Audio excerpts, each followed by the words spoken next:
Tout semble paisible. Pourtant, c'est ici même, selon bien des chrétiens, que la vie sur Terre prendra fin.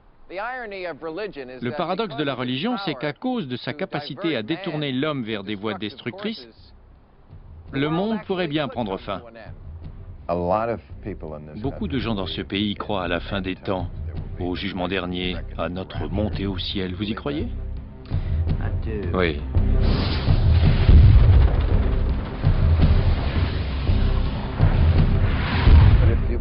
Mais si on croit à la fin peut-être imminente du monde, est-ce que ça n'enlève pas toute envie d'améliorer la vie sur Terre tant qu'on y est?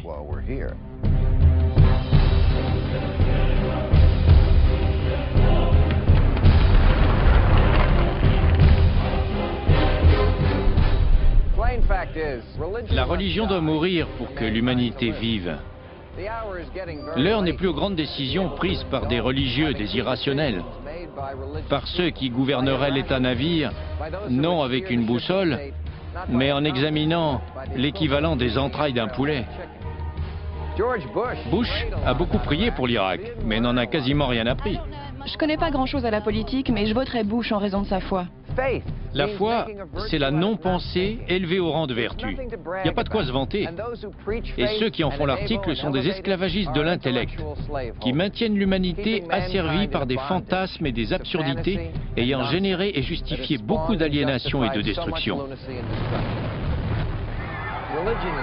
La religion est dangereuse, car elle permet à des gens qui n'ont pas toutes les réponses de croire qu'ils les ont. La plupart des gens trouvent merveilleux que quelqu'un dise « Je suis prêt, Seigneur, à faire tout ce que vous voudrez ». Sauf que, comme aucun Dieu ne nous parle, le vide est comblé par des gens souvent corrompus, incompétents et ne servant que leur programme. Cela arrivera. Pas forcément par le nucléaire. Le Seigneur n'en parle pas, mais je crois que ça sera de cet ordre. Si quelqu'un prétend savoir ce qui se passe après la mort, je peux vous assurer que c'est faux. Comment je peux en être sûr? Parce que moi, je n'en sais rien, et que vos facultés mentales ne dépassent pas les miennes.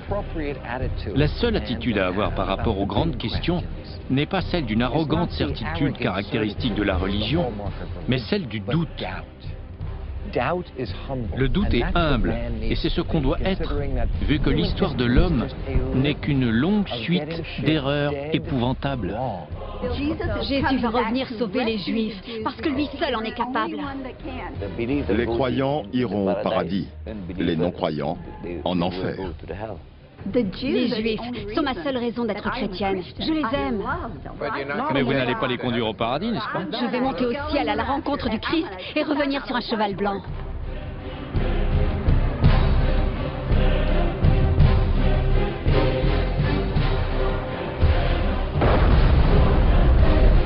Vous pensez donc que Jésus mettra fin à cette terre? Peut-être même de votre vivant? On l'espère. On voit un signe et puis un autre.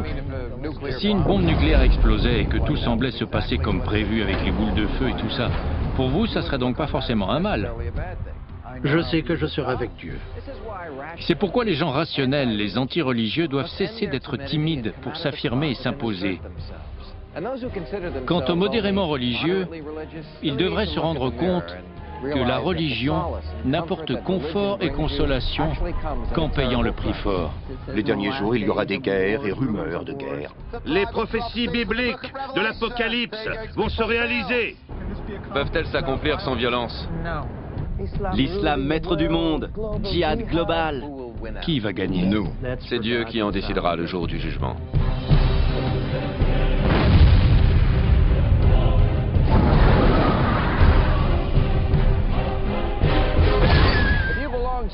Si vous étiez dans un parti ou un club aussi fanatique, misogyne, homophobe, violent et obscurantiste que la religion, vous le quitteriez pour protester.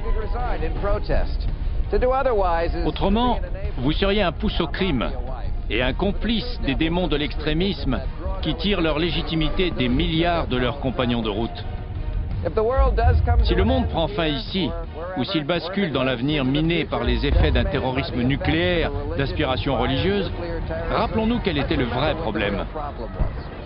On a appris à pratiquer le meurtre de masse avant d'avoir surmonté le trouble neurologique consistant à le souhaiter. Voilà, il faut mûrir ou mourir. Nous sommes pris dans un conflit entre le bien et le mal.